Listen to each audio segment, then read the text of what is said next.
Hello to everyone tuning in on Zoom. And I hear we have a good crowd tonight, and welcome back to Rabble's Off the Hill political panel. My name is Robin Browne, and I'm joining you from the traditional unceded territory of the Algonquin Anishinaabe people. Well, folks, we're only halfway through January, and already we have loads to discuss about the political scene in Canada. So joining us tonight are, there we go. Our NDP member of Parliament for Churchill, Kiwatanuk Aksi, Niki Ashton, economist Jim Stanford, who are waiting to join us, senior researcher at the Canadian Centre for Policy Alternatives National Office, Stuart Trew, writer and activist Judy Haiven, and Rabble's own parliamentary reporter, Karl Nerenberg. Welcome to everybody. I hope Jim's going to join us. And welcome also to our audience joining us on Zoom tonight. We hope you participate in the chat and ask questions to our panelists through the Q&A function, and we'll do our best, as always, to address your questions. Well, let's get started. Niki, we'll start with you, although we're not seeing you right now there, Niki, but here we go. Hello. So Niki, Donald Trump's victory was partly due to a huge backlash against wokeism, which Pierre Poilievre is clearly capitalizing on based on what he said in his recent interview with Jordan Peterson, the former University of Toronto professor. So considering many of the issues the right has labeled woke, like racial and gender equality, are key NDP values, how will your party deal with this in the election? Well, I think this question could take up the entire webinar. So I'll try and give a few thoughts on this. And first, I will say I'm not sure that it's entirely accurate to say that that's why Donald Trump won. I think we have a lot of lessons as progressives in Canada to take from what the Democrats did wrong and the opportunities that they missed. Leading into the previous election and prior to that. But what's clear, to me is that we have our work cut out for us here. I want to spend a moment, and I do appreciate the question does touch on the Poilievre interview that we saw recently, an interview that I would classify as frankly terrifying. I mean, creepy, way out there, but a very clear indication of exactly what his agenda is going to be, and it is one that no holds barred seeks to roll back the clock on women's rights, on LGBTQ rights, and particularly trans rights. I would say in terms of the rights of working people, rights that the labor movement has fought for decades. I would add to that Indigenous rights. The rights of racialized communities, newcomers here in our country. And what's clear to me is that Poilievre is not holding back, and he's telling us exactly, how he plans to run the show. And I would say, first and foremost, the takeaway is we can't let him do that. I think it's clear that we need to fight like hell against the Poilievre agenda. An agenda that is reactionary, regressive, and will only seek to make Canada more unequal. Despite all of his slogans around the system being broken and this sort of cosplay as being a champion for working people. I think it is critical. I mean, I think the NDP is the only party that is well placed to say, wait a second. I mean, we are not going to let Canada be hijacked by Pierre Poilievre. We stand to lose far too much with him as prime minister and a conservative party under his leadership in government. And we need to be steadfast in standing up, of course, for our principles in support of equality, gender equality, racial equality, Indigenous justice, standing up for working people. But we also need to be clear that this is about class. And Poilievre, much like the Republicans or some Republicans have done, they're banking on dividing us and them. But it's not the us and them that we know is the problem on the left. The fact that most of us are pitted up against the rich and powerful who are exploiting working people at a rate that we've never seen, inequality the likes we've never seen in our country. We need to be clear that our vision is one that looks to lift everybody up in the face of rampant inequality, and be very clear that Poilievre is the one that is going to exacerbate that inequality. Right? This guy was a key architect in the Harper government that pushed Canada in a direction where we became more unequal, where they cut corporate taxes, where they expanded tax loopholes, where they allowed oil and gas. First of all, it provided massive subsidies and allowed them to get off without paying anywhere near the kind of taxes they deserve. They're the ones that shifted the tax code away from values of gender equality, and they're also the ones that, of course, we know carried on the Liberal cuts to social programs that also contribute to the inequality that we face. And so we need to be clear as New Democrats, as progressives, that we are here to stop the clock from being rolled back on our fundamental rights, but that we're also very clear that the vision going forward for Canada is one in which we are taking on that inequality, where we are making it very clear that it's time to tax the rich in a way we haven't seen before. It's time to go after the rich and powerful that both Conservatives and Liberals have done nothing but favors for. And so I would say that while there are lessons to be learned from the U.S., let's focus on the work we have cut out for us politically. Poilievre is not hiding who he is. We know his track record, despite what he's the slogans he's using, and this is the time as progressives to come together, fight back, and put forward a bold, class-focused vision for the kind of Canada we all deserve. Thank you for that. And the we were saying that we weren't saying that Donald Trump, the entire reason he came in was because of wokeism, but that was part of it. But I want to bring Stuart in. But just before I do, though, just that interview with Poilievre and Peterson, I watched the entire hour and 40 minutes. And in terms of you're mentioning that it was clear, but some of the things that didn't come through clearly were he didn't say anything about what his position is on Gaza. He didn't say anything what his position is on women's right to choose. He mentioned going after corporate welfare, but didn't say anything about what he really means about doing that. And then also on the wokeism thing, he said he's going to battle it and everything. And then he said, oh, we must get away from this focus on race, but didn't say what he means by that either, which is troubling. Anyway, I want to bring Stuart in. Actually, welcome to Jim. Jim, thanks for joining us. Stuart, you published an article in November titled Trump's Tariff Threat is About Borders, Not Trade. What do you mean by that? And how, if at all, does Trudeau's resignation impact what you said? First of all, thanks, Robin, for having me back on the program. I guess I wrote that fairly quickly, Robin. At the time, we needed to say something. I mean, Trump had just come out with this pretty wild, inflammatory, I wouldn't even call it an announcement, right? Remember, it was something he posted about that long on Truth Social about how he was going to just attack Mexico and Canada on day one, right? With 25% tariffs on everything for some pretty vague reasons, right? Related to the border, maybe, related to immigration, maybe, maybe something to do with defense spending. And it had the desired effect, right? I mean, if as we know, Trump, it whipped up a hornet's nest of debate in Canada and panic. And so the point I think I was trying to make was, it did come out of the blue in a sense, because Canada had been preparing us, and I think preparing probably behind the scenes for quite some time to deal with some kind of Trump effect or Trump decision on tariffs, right, on trade, should he get elected. But it was always based on this idea that there would be some kind of economic rationale behind it.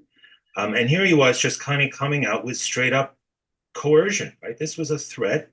This was borderline violation of international law, right?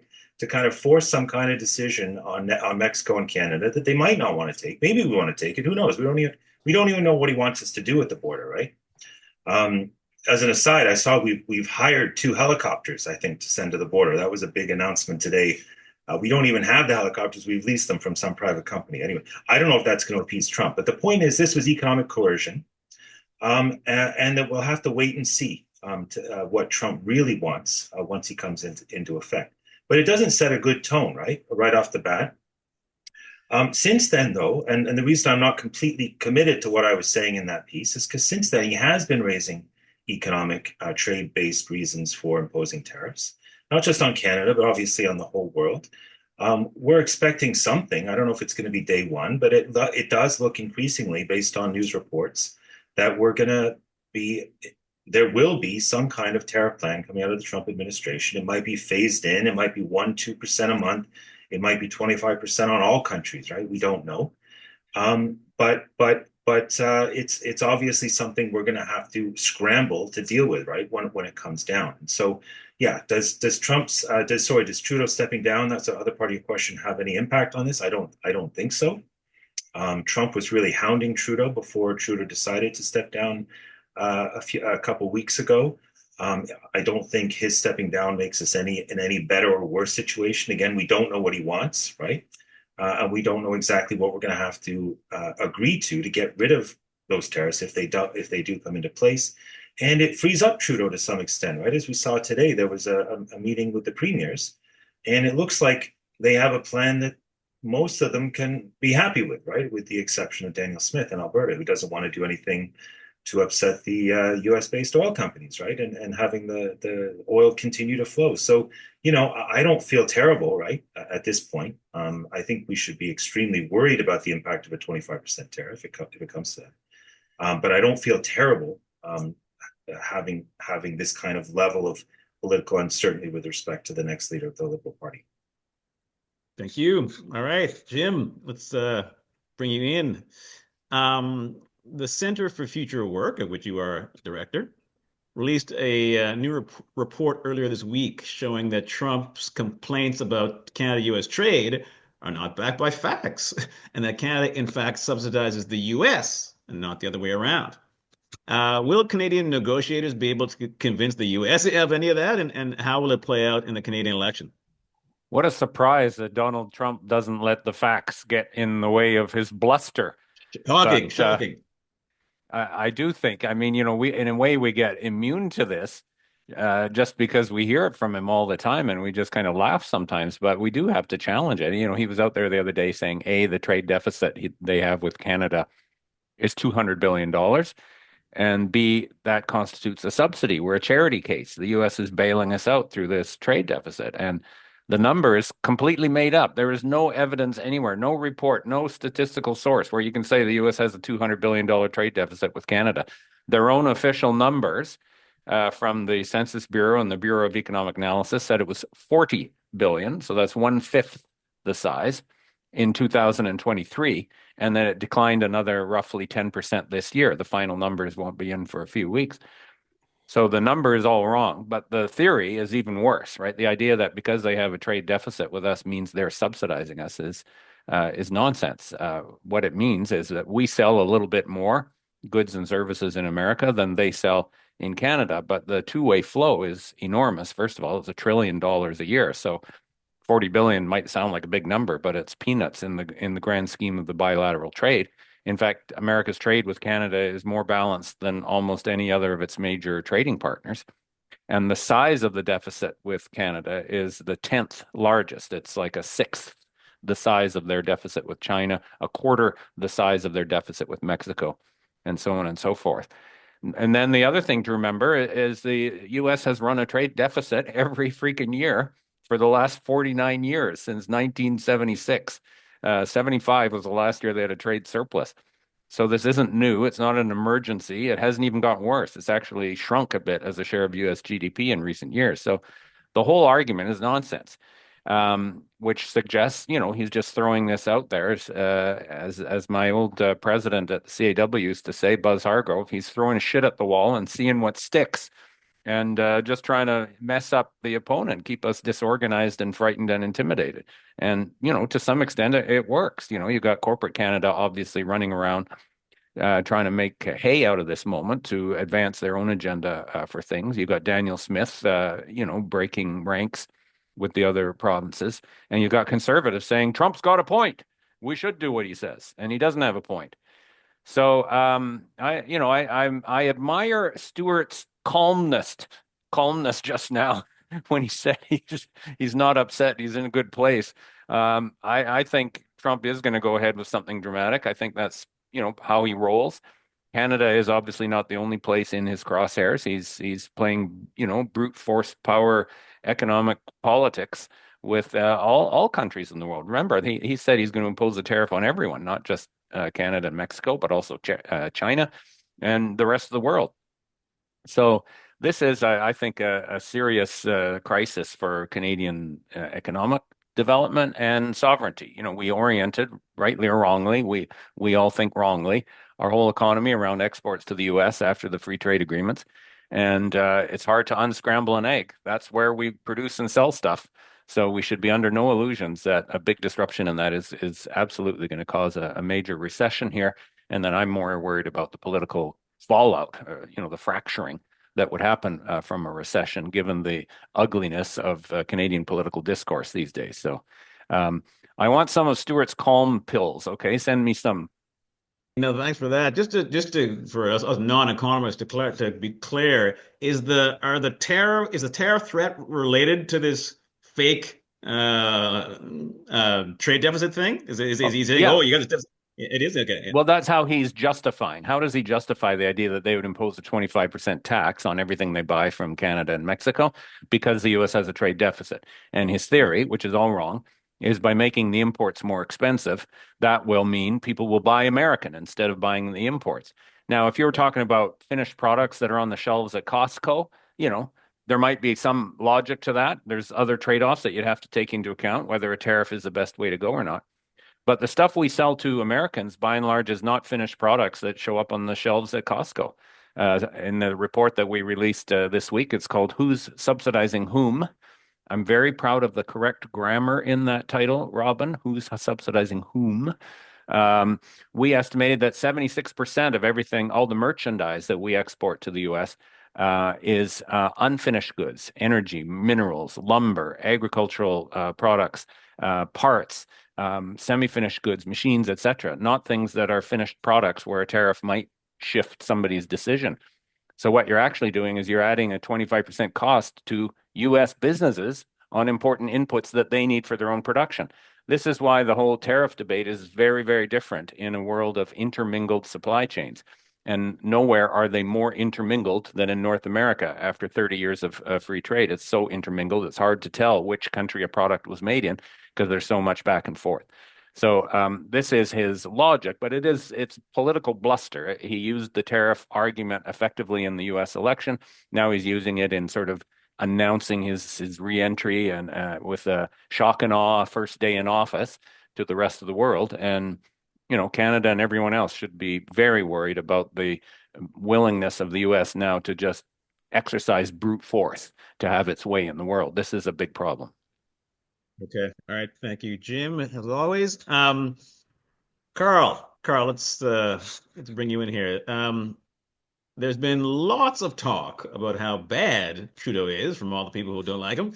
But in a Rabble article you published last week after Trudeau resigned, you cited some of the good things his government accomplished. What were some of those things that you cited, and why did you feel it important to mention them?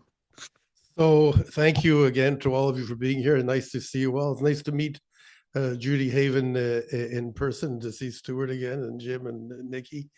But maybe partly because we have Niki here representing one party, the NDP.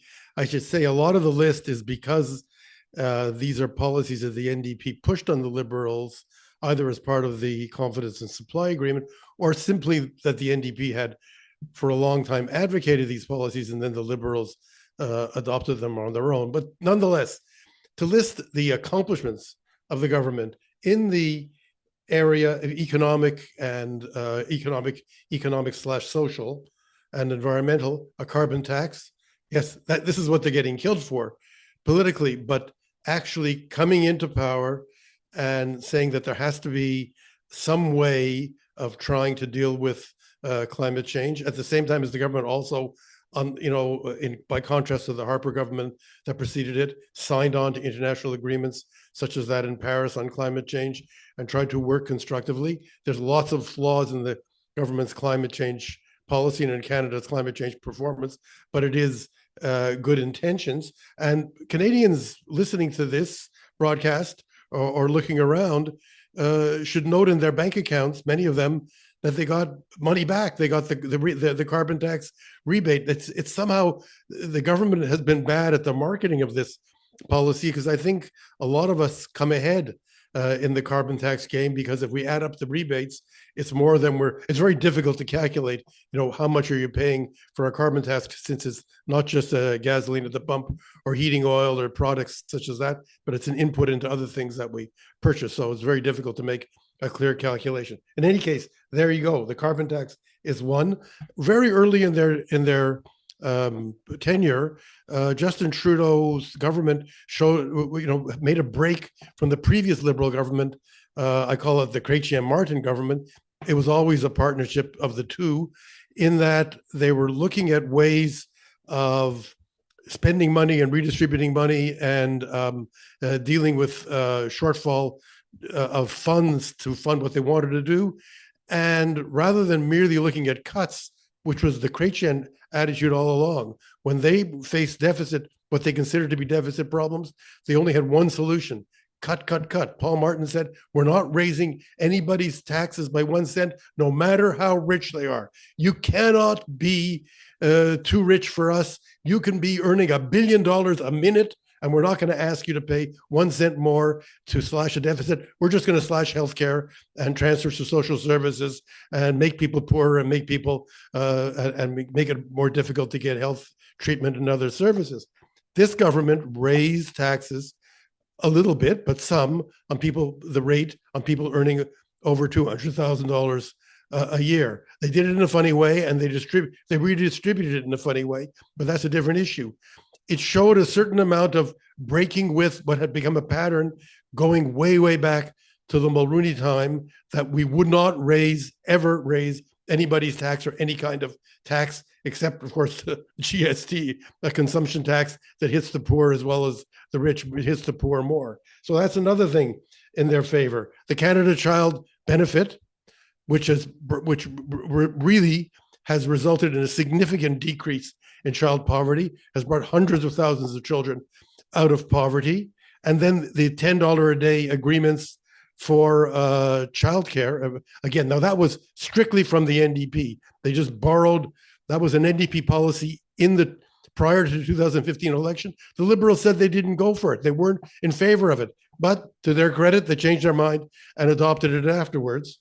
And then, the more recently, we have the beginnings of universal pharmacare, or something targeted pharma. We don't have the same kind of utterly universal program we do with healthcare, Medicare, as we call it now. We have targeted dental care and pharmacare, but they are going ahead with it. And then I'd say they also, listening to the NDP, they raised the federal minimum wage.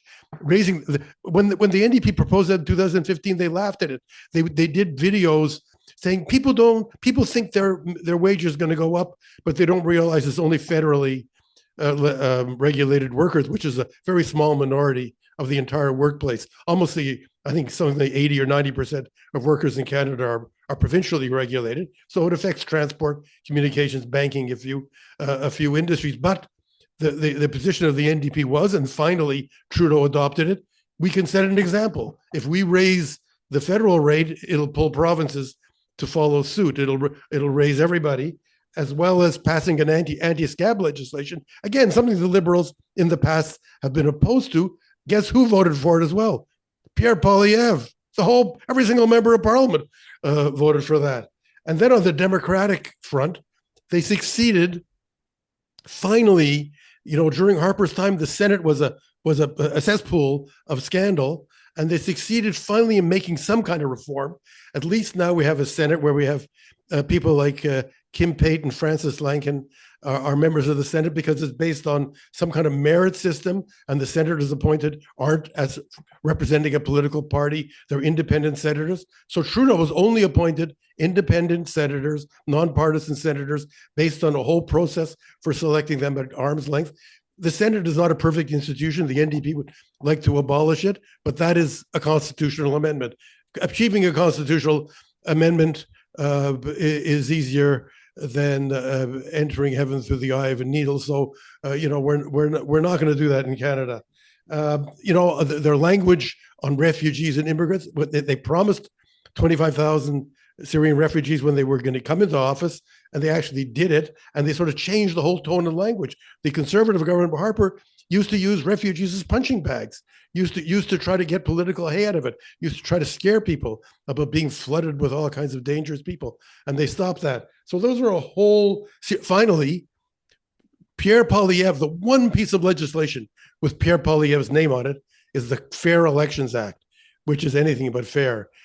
Among the many measures that it had, it took the commissioner of elections in charge of investigating malfeasance, investigating criminal activity or fraudulent activity related to elections. It took him away from the neutral chief electoral officer and put him into the Office of Public Prosecution, who reports to a minister, a political partisan minister. And they did that deliberately to make it harder to investigate. They also they put legislation telling the chief electoral officer when he could speak and when he couldn't speak. They limited the free. There's one person in Canada with limited freedom of speech. Who was that? The chief electoral officer. The federal government told him he's not allowed to warn people if he sees a warning sign that there's fraudulent activity or some such things. They did. It was an odious, and as well, they started adding all kinds of ID provisions. And the government of the Elections Canada sends every one of us a voter information slip with our name and address on it. And they said, yes, but you can't use that one.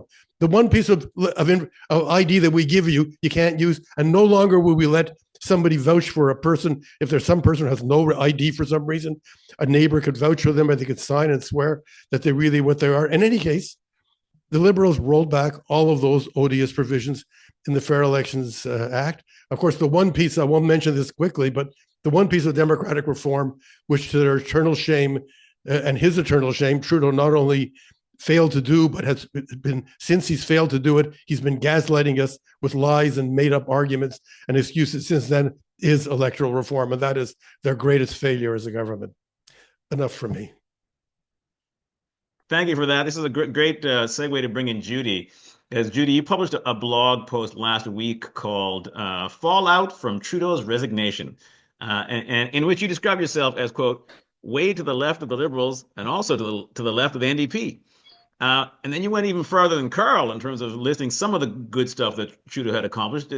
Karl just went through a pretty big list, but was there anything in there that he didn't mention that you'd mentioned? And again, why did you feel the need to mention some of those good things? And kind of related to that, what advice would you have to folks in the next election who feel they're more left than the NDP? So that's kind of a combined question, but over to you. Thanks, and thanks for the invitation to come tonight.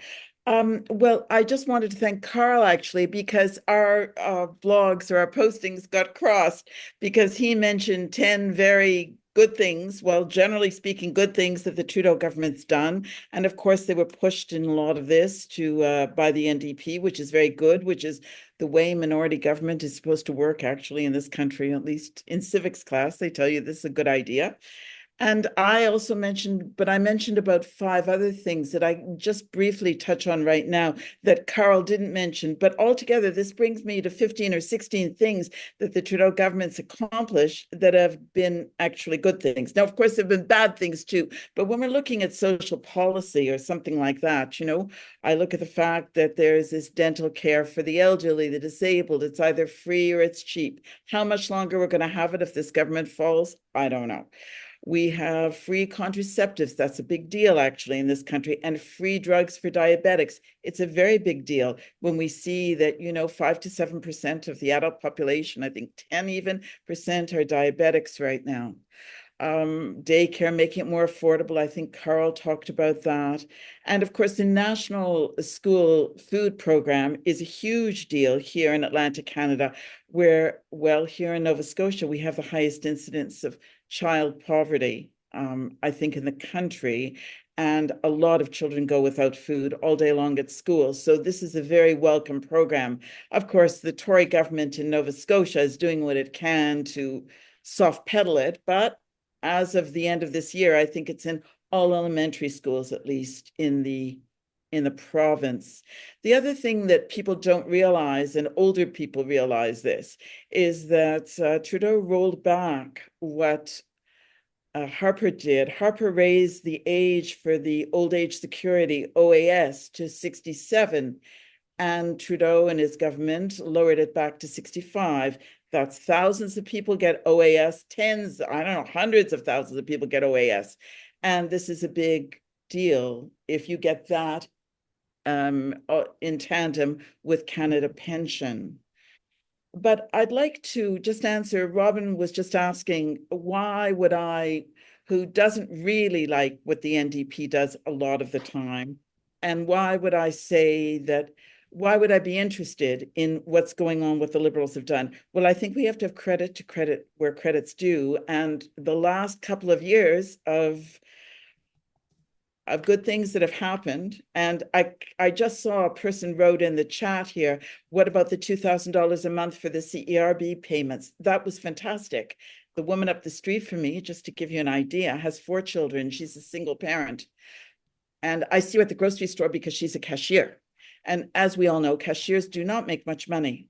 She was, of course, laid off for some of the COVID time, and she had no way. She would have lost the children to child services in this province because she couldn't possibly feed them if she hadn't got the $2,000 a month. I just think about Margaret all the time whenever I think about the Liberal government, because it was $2,000. It wasn't hard to get it. Many, many people got it, and many people were able to survive the worst of COVID, the economic hardships, at least because of that.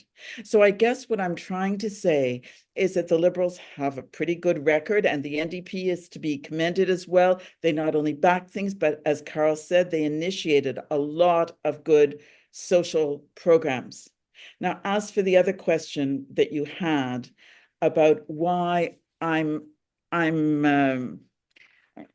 at 6s and 7s about what we should do about the support for the NDP, I can only start telling you what's happened in this province.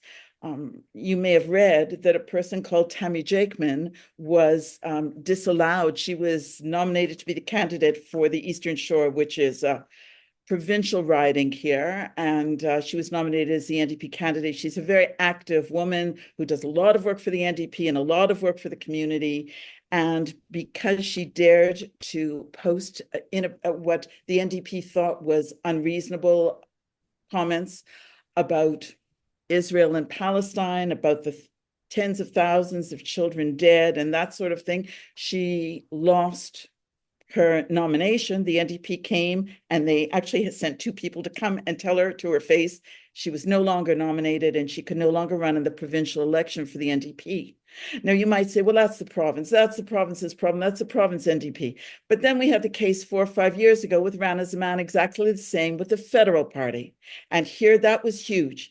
Rana Zaman is a Muslim Canadian who won a very sought after nomination in Dartmouth, Nova Scotia, and she was removed within 2 weeks of that by the NDP hierarchy in Ottawa because they said that she was anti-Semitic because she dared 4 years ago to criticize Israel for its terrible bombings in Operation Protective Edge and all the rest of them. So, and there's a third case as well. The case is a case of a man who ran in the 2015 election for the NDP in the Annapolis Valley here. He dared to say, my emotions at the sight of so many innocent Palestinians being shot, maimed, or killed during the March of Return have overwhelmed me. I mean, these are the kinds of comments that this man, you know, one of the candidates, I guess, in the, his name is Morgan Wheeldon, who ran for the NDP in Annapolis Valley, one of the 2 ridings there. And so we have a situation, if the NDP is really stomping on people who speak out, stomping on candidates who speak out, disallowing them, and we all know the story of Sarah Jama, and we know she's still been kicked out of the NDP caucus. Of course, she can sit along some back wall, I guess, I don't even know, of the legislature in Ontario. But the real issue is the NDP has kicked her out of the caucus, and that's been since October 2023. By my reckoning, that's 14 months or no, it's more, it's 15 months or so. And so here we have a situation where people around me are saying, well, where's the democracy with all of this? What's really going on? And I guess we also have to talk a little bit about the fact that recently as August, I don't remember the NDP formally backing Birju Datani, who was a man who was nominated at fair and square and it was looking to us as though he was going to be the new CEO and the first person of color to be the CEO of the Canadian Human Rights Commission, and he was removed because of a huge campaign, I have to say, by CIJA, Canada, Israel, Jewish advocacy organization. It was by them, and they went to the Prime Minister's office. They went to everyone they could go to, and there was a huge move to remove Datani, but it turns out in the inquiry that looked into whether he was anti-Semitic, as some had said, he was cleared of any wrongdoings at all.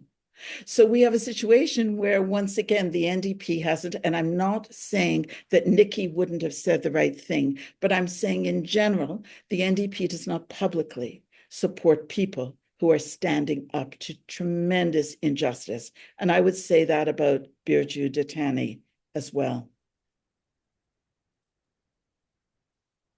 Thank you for that, Judy. Can you get so you mentioned a number of things. Sarah Jama, so she was the Black MP, member of the provincial parliament for Hamilton, right? Yes, I believe, that's right. who spoke out on the Palestinian Gaza crisis and got sanctioned for that. But the sanctioning is incredible because, as I read today, just to prepare for tonight, she demanded a ceasefire. That was what she demanded a year and 4 months, whatever it is, 15 months since this all began. So she demanded it right at the outset. And for that, she's been punished. And nothing that Stiles, the leader of the NDP in Ontario, said has made any sense on this file at all. But I know that this woman is still sitting as an independent I guess it's called MPP in Ontario. Yeah. Okay. All right. Thank you for all of that. We're going to go on now to some audience questions, and anyone can jump in on these. The first one we have is, would you recommend strategic voting in this election? Meaning encouraging people to vote for the candidate in their riding with the greatest chance of beating the Conservative candidate. Anyone can jump in on that one. No, absolutely. Yeah. And Carl's right in there. I mean, although this time here, strategic voting has meant one thing historically in Canada almost entirely, and it's been used by one party. It meant don't vote for the Greens or the NDP, vote for the Liberals because they're the bigger party and they're the only ones who can possibly win. So you must vote for them. In Ontario, when Kathleen Wynne's government was dying, falling away, and knew that it was going to lose, then the Liberal Party stopped advertising against Ford, who was about to take over, and started advertising against the NDP. What was their line against the NDP? They had pictures of NDP people talking to labor leaders and saying, they're in the pocket of organized labor. They won't legislate people back to work if necessary. It's all, they didn't say organized labor at all. They said, we only say about leaders of workers, union bosses, a person who makes multiple seven-figure salary, who makes what an average worker makes in a year in 4 hours, he is a leader of industry or a business person. But a person who represents workers elected by them is a union boss.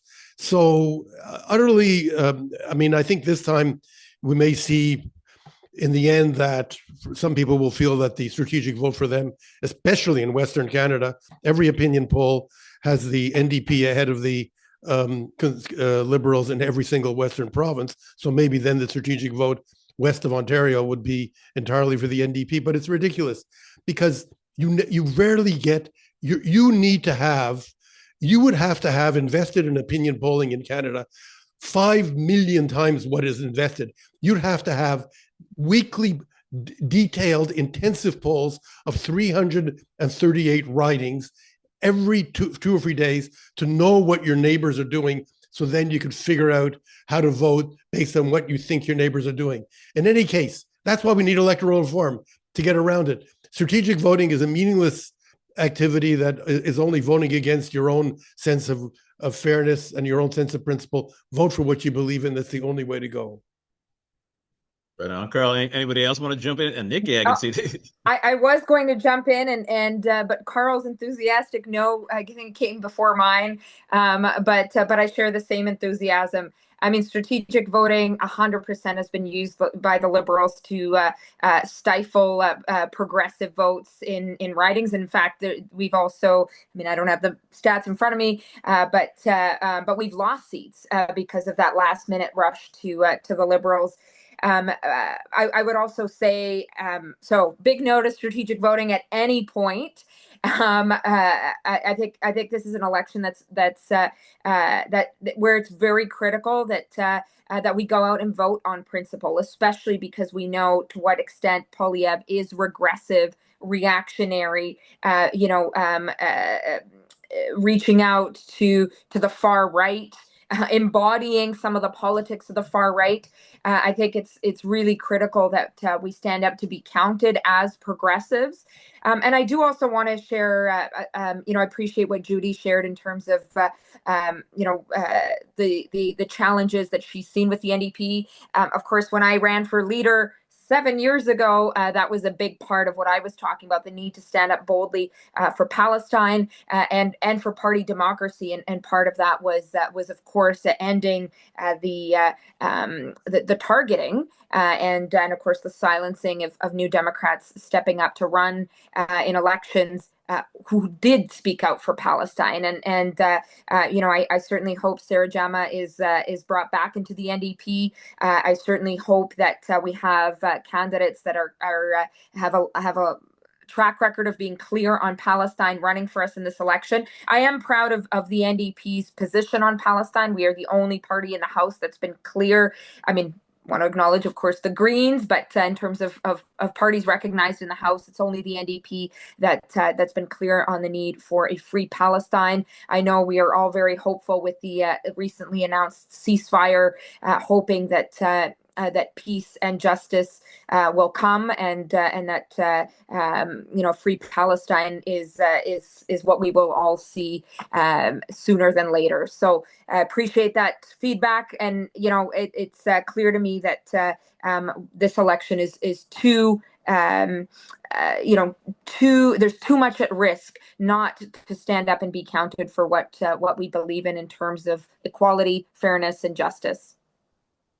Thank you, Nikki. Judy, I see you have your hand up. I do have my hand up because I might be the only person here who actually thinks strategic voting might not be such a bad idea. Just recently, I was just saying to people before we went on tonight, Eric Grenier has forecast 240 seats to go to the Tories, 40 to go to the Liberals, and he's saying that there might be 30, not 25 as there are today, 30, 35 maximum for the NDP. Now, it may be wonderful to think that there could be 10 more seats for the NDP, but even 10 more seats does not bite into being the official opposition, as the NDP once was, actually, but to being the official opposition, or even to being much of a player. I have to say, when you have 338 ridings and 240 or 211 are for the Conservatives, all of a sudden 30 seats, 40 seats don't mean a lot.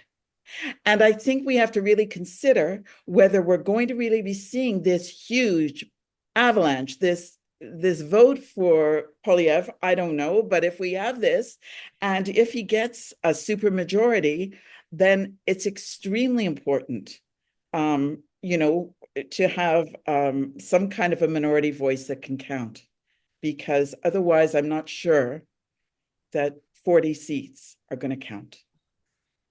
Right, Can I Karl, jump in? Listen, go ahead, jump in, Karl. So look, with all due respect to my friend Judy, stop reading Eric Grenier. He is not a prophet. Eric Grenier looks backward. He looks to yesterday or the day before yesterday or a month ago. Eric Grenier has never, it doesn't in years or never in his life conducted a single poll. He's never spent 25 minutes calling people, asking what he does. He takes other people's results and aggregates them and puts them in a blender and makes a paste with them and adds a little bit of tahini and a little bit of salt and olive oil and spreads it on crackers, and it's worthless. The point is that the trouble with claiming to strategically vote is you're one person. The only way to properly strategically vote would be if you had a miraculous mind reading machine that told you 5 minutes before you vote what 40 million or what 28 million other Canadians were planning to do, and that you could know what every single person was planning to do. So then you could calculate your decision to somehow influence things based on what other people do. Strategic voting is like a kind of complicated psychological prisoner's game. You have no way of knowing in any given riding whether it's better to vote for the NDP or the Liberals based on a national opinion poll that polls 1,000 people for the entire country. In Nova Scotia, how many people get polled? 40. 40 people out of 1 million get polled for the entire province. How many people in your riding? 0. Between 0 and 2. What information is that? It's nothing. It is not information about what's going on, and it's useless to be. But we shouldn't. Why do we let opinion pollsters become the new prophets of our age, telling us how to behave, telling us what to do? The point of politics, the point of democracy, is to use it to express what you want to happen, and then try. You're cutting off your nose to spite your face.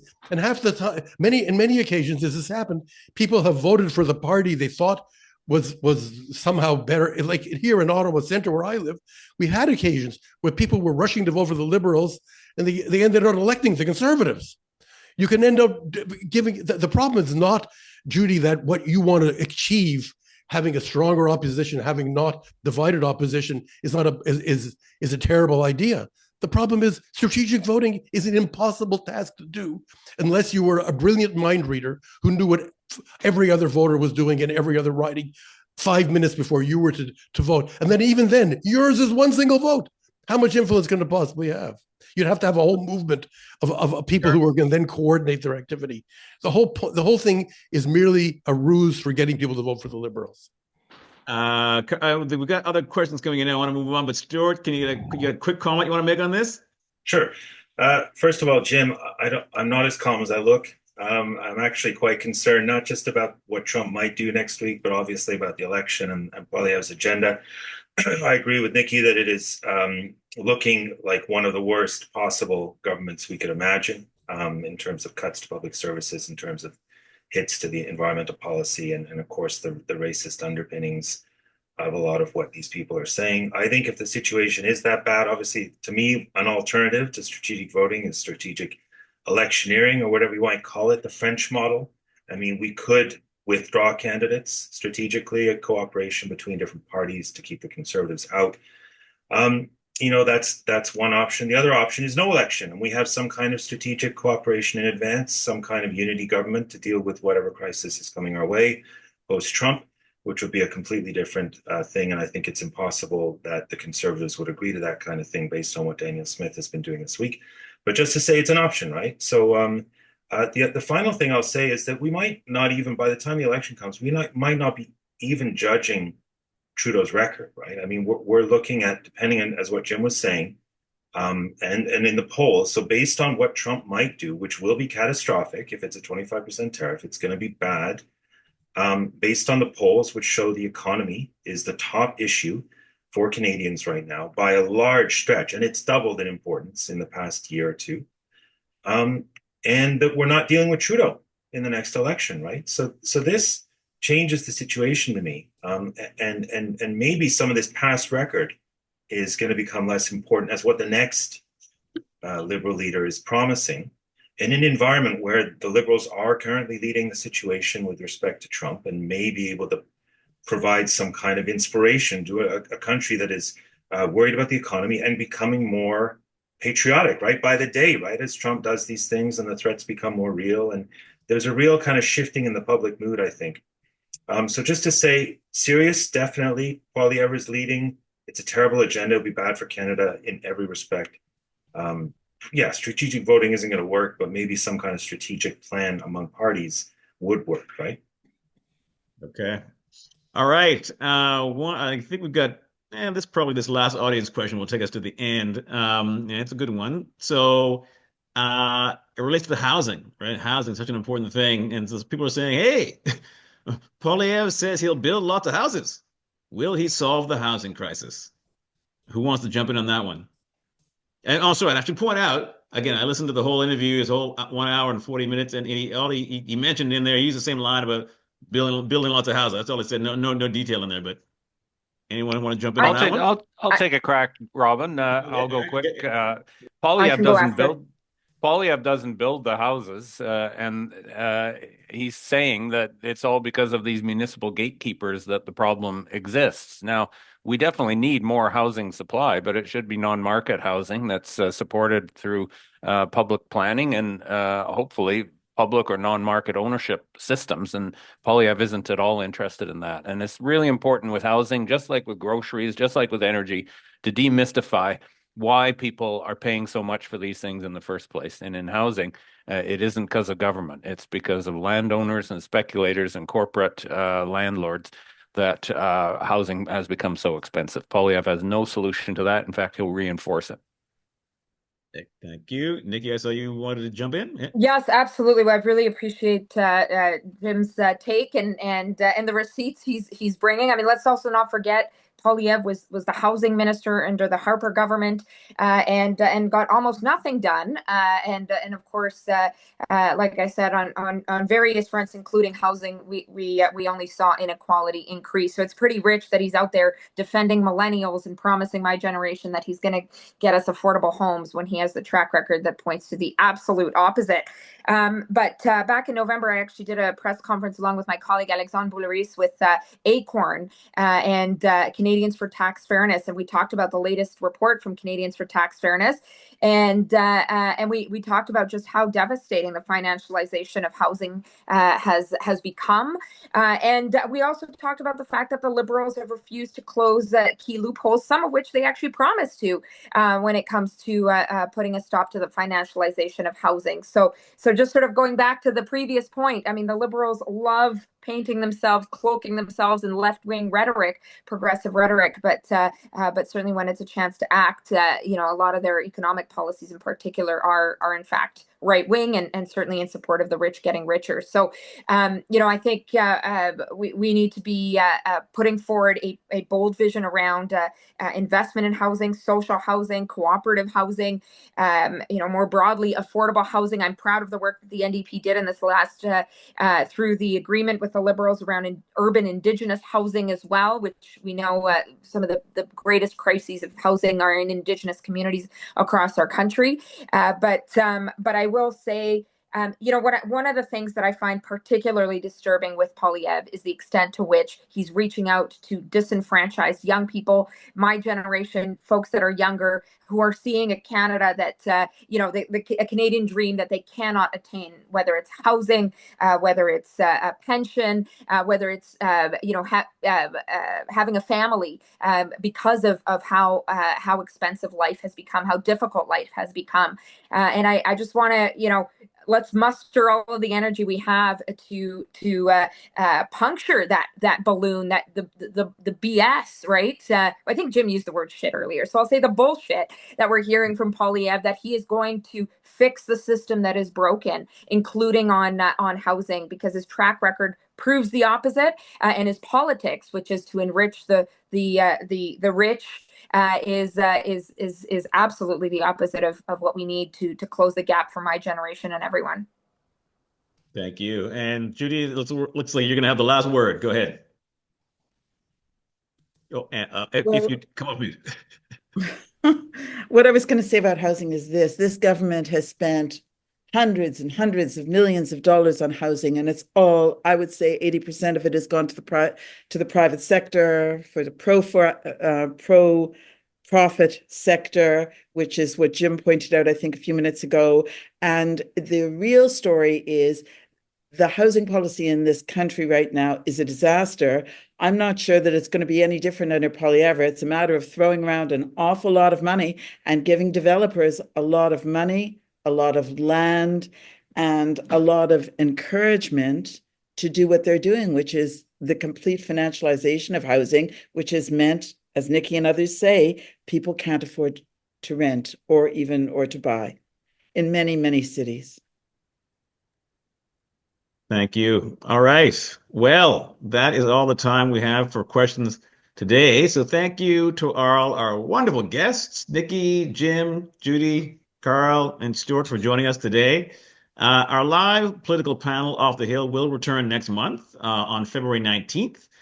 And we want to thank Rabble, as always, for hosting tonight's panel. And if you'd like to support the good work that Rabble does, there's no better time to do so because Rabble is currently in the middle of their winter fundraiser. So please consider becoming a monthly donor at rabble.ca/donate.